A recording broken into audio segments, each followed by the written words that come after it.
A new study finds California's drought is the worst in 1,200 years. Liberty Zabala has more on why geologists say that means trouble. A mega drought is drying out California, according to an alarming study out of UCLA.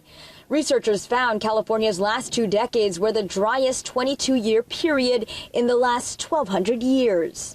And it also brings up the question about why is it a bit greater now? Why is this the greatest? And it would be an added boost from our global warming of the climate. It's estimated that for California, it's about 20% of this drought is due to global warming. Researchers studied soil moisture levels in the West. They used modern measurements and tree rings showing years 2001 to 2022 were the driest since at least 800 AD. That's drier than during the times of the Vikings and the Mayans. That gets us back into the time of the Anasazi, the Pueblo people here in the Southwest.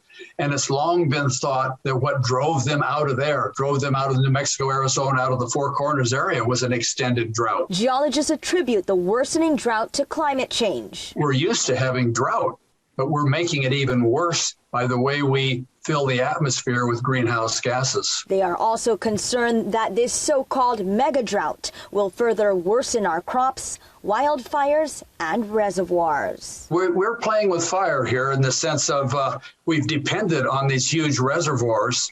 But, you know, not only is there a drought, but look at the population growth, the human population growth since those dams were built. Far more people are using that water than were before.